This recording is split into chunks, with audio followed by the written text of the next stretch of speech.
Quelle surprise pour moi aujourd'hui de vous retrouver pour une nouvelle guidance après des mois, j'irais presque un an, de silence et d'absence.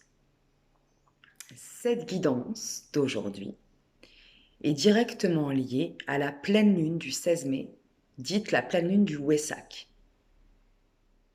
Sachez que cette pleine lune est très très importante chaque année puisqu'elle fait descendre, de manière très symbolique, sur Terre les énergies christiques et les énergies bouddhiques pour nous accompagner dans notre, si je puis dire, éveil, dans une prise de conscience, voire même une purge énergétique, physique, psychologique et émotionnelle. Ce qui va être très important, ce sont les jours qui vont suivre, jusqu'au jour de l'ascension. Ces jours vont être très intenses au niveau énergétique. Je m'explique. Depuis 2 ans, les énergies, le taux vibratoire de la planète augmente considérablement. Ces derniers mois et ces dernières semaines, ils augmentent, enfin, ce taux vibratoire augmente non seulement considérablement, mais en plus très rapidement. Le taux vibratoire de la planète, c'est l'énergie. C'est comment nous pouvons, comment dire, calculer l'énergie de la planète. Nous avons tous un taux vibratoire, tout le vivant, les animaux, les minéraux, les végétaux et forcément les êtres humains, entre autres, avons un taux vibratoire. Lorsque le taux vibratoire est très bas, ce sont souvent des moments où nous sommes dans des énergies dites basses comme la colère, la rancœur, la jalousie ou la peur, par exemple. Quand nous sommes dans un taux vibratoire haut, nous sommes dans la joie, la créativité, la légèreté, la confiance, l'amour, etc. Lorsque le taux vibratoire de la Terre augmente, nous sommes directement impactés. D'où les messages qui vont suivre pour vous accompagner ces prochains jours à mieux comprendre, à mieux appréhender peut-être ce que vous traversez en ce moment ou ce que vous allez être amené à traverser. Comme à chacune de mes guidances, soyez toujours votre propre guide et ne gardez que ce qui résonne pour vous.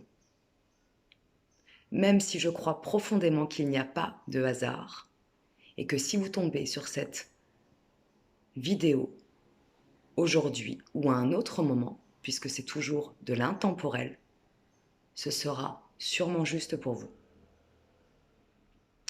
Sachant que le taux vibratoire va augmenter ces prochains jours très rapidement, il est important de savoir que pour beaucoup, il va y avoir de la fatigue, des débordements émotionnels, des douleurs physiques, musculaires, des douleurs émotionnelles, des éclatements, de la tristesse, beaucoup de colère.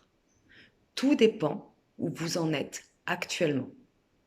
Plus nous sommes centrés, alignés avec nous-mêmes, en accord avec nos pensées, nos actes, notre émotion, nos émotions, et donc de ce fait notre énergie, plus lorsqu'il y a un mouvement énergétique à l'extérieur de nous, nous sommes assez ancrés pour pouvoir le traverser. Moins nous sommes connectés à nos émotions, à nos pensées en conscience, à notre énergie et à notre corps physique, plus ces mouvements nous bousculent, voire nous violentent. Ça, c'est déjà très important de le savoir. Selon où vous allez en être actuellement, vous allez pouvoir ressentir cette accélération de lumière, soit comme un surfeur qui va prendre la vague avec aisance, joie et grande facilité, soit vous allez, pour certains, louper la vague et pour d'autres, carrément, C'est un message qui me vient maintenant. Devoir boire fortement la tasse. Et ça ne va pas être très très agréable. Donc que faire pendant ces jours prochains? La première chose à savoir, c'est être à l'écoute de soi-même. Poser des limites claires au niveau de son environnement. C'est-à-dire que si vous vous sentez fragile, si vous vous sentez agressif, si vous vous sentez triste ou en colère, prenez le plus possible des temps pour vous. Ne vous forcez pas à relationner, ne vous forcez surtout pas à être en contact avec des personnes qui ne vont pas forcément vous porter vers le haut, parce que ça aussi c'est très important en ce moment, puisque nous traversons tous ces énergies. Si vous êtes déjà vous-même fragilisé, évitez de vous connecter aux autres. Prenez des temps pour vous, à part si vous êtes pleinement ancré, bien évidemment. Dormez le plus possible. Mangez de manière la plus équilibrée possible aussi. Alors c'est toujours facile à dire, mais c'est quoi manger équilibré? Nous sommes tous différents. C'est manger à sa faim, mais surtout manger le plus possible des aliments vivants. Buvez beaucoup d'eau et évitez les excès, je dis bien les excès, de toute forme d'addiction. Le sucre, la cigarette, l'alcool, toute autre forme d'addiction qui pourrait vous plomber.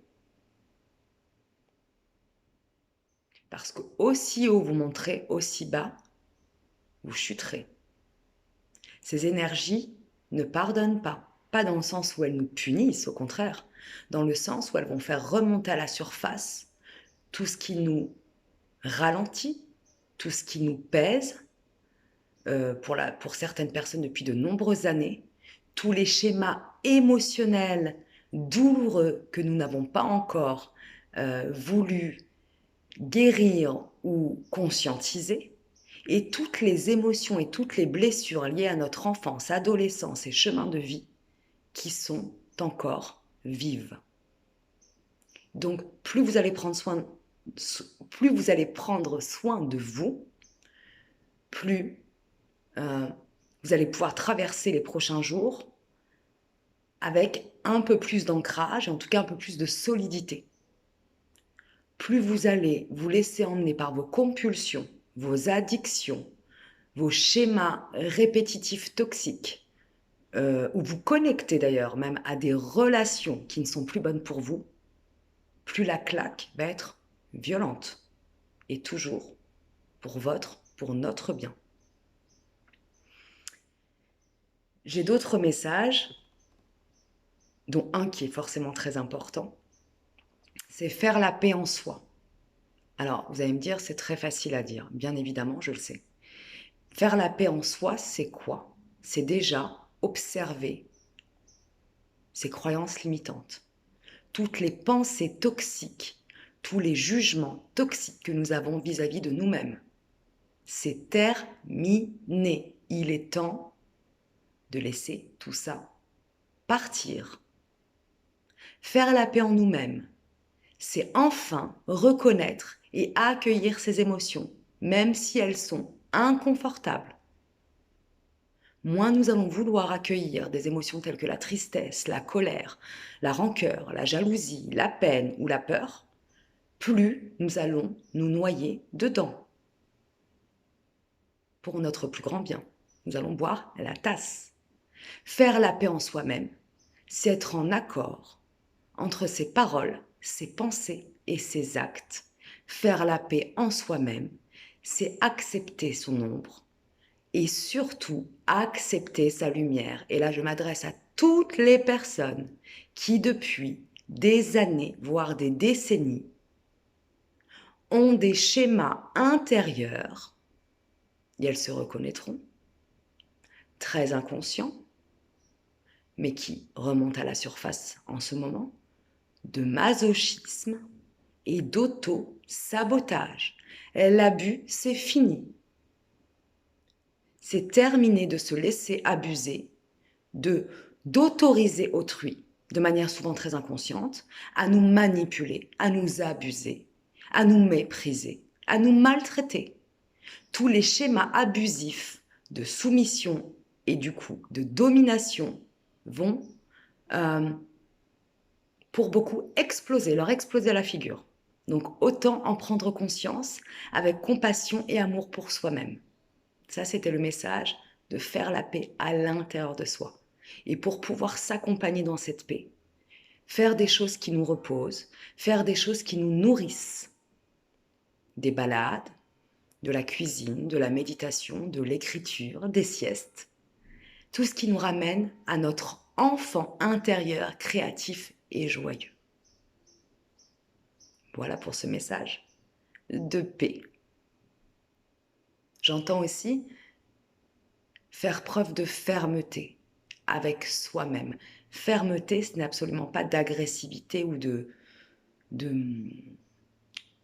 d'obligation ou de rapport de force. Être ferme avec soi-même, c'est se poser des limites pour pouvoir, à un moment donné, être capable de les poser aussi à l'extérieur, dans la confiance et dans le respect de soi et d'autrui. La fermeté va souvent et toujours de pair avec la douceur et l'amour de soi. Un autre message très important qui me vient depuis plusieurs jours. Il est grand temps de se pardonner à soi-même. Le pardon de l'autre n'est qu'une forme d'ego. Nous n'avons pas à pardonner à qui que ce soit. La seule personne à qui nous devons pardonner pour les expériences vécues, et attention, je ne suis pas en train d'enlever la responsabilité des personnes qui vous ont blessé, qui nous ont blessés. Ce que je dis juste, c'est que prendre conscience qu'on a été à un moment donné co-créateur d'une expérience, aussi violente fût-elle, alors bien sûr, chaque expérience est différente, c'est se pardonner d'avoir laissé faire l'autre, de ne pas avoir posé ses limites, de ne pas être parti plus tôt, de ne pas avoir tapé parfois du poing sur la table, de ne pas avoir dit stop. C'est ça, se pardonner.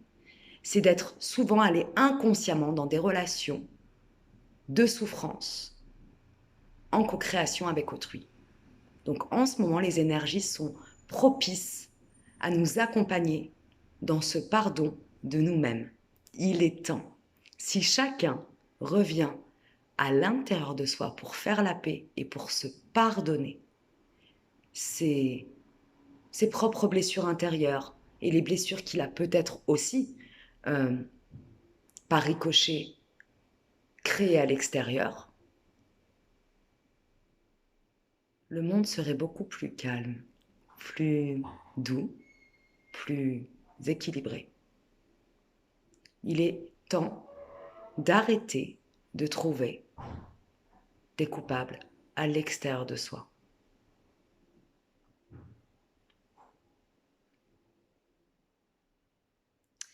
J'ai un dernier message.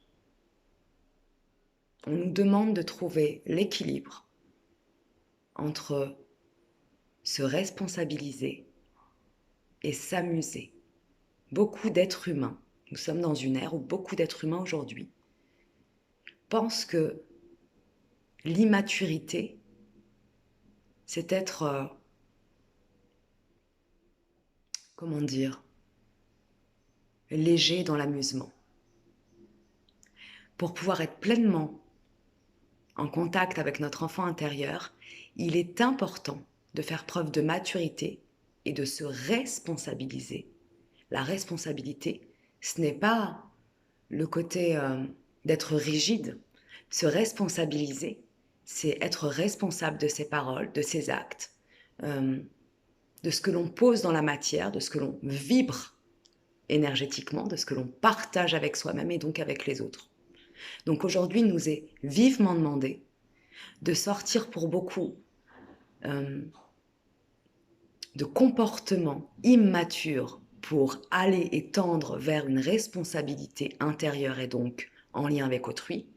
Et pour d'autres, dans d'autres cas, sortir d'une rigidité intérieure pour pouvoir enfin lâcher prise et laisser vivre l'amusement et l'enfant intérieur créatif à l'intérieur et donc à l'extérieur de soi. Il nous est vivement demandé de retrouver l'équilibre entre la maturité, la responsabilité et l'amusement et la légèreté de notre enfant intérieur. Si nous sommes trop dans l'un ou trop dans l'autre, nous ne sommes absolument pas équilibrés, donc nous allons encore attirer à nous des expériences mouvementées, je dirais, des expériences qui vont nous faire encore travailler nos limites, notre intégrité, notre amour de nous-mêmes, notre respect de nous-mêmes. Donc aujourd'hui, voilà les messages que j'avais à vous transmettre. Je vous souhaite avec beaucoup d'amour, beaucoup de force, beaucoup de foi, une magnifique pleine lune du Wessak. Ces énergies vont continuer pendant les jours à venir. Je vous souhaite de pouvoir surfer sur la vibes énergétique qui nous traverse actuellement jusqu'au jour de l'ascension. Et je vous dis à très très vite, je l'espère, pour de nouveaux messages et nouvelles guidances. À très très vite.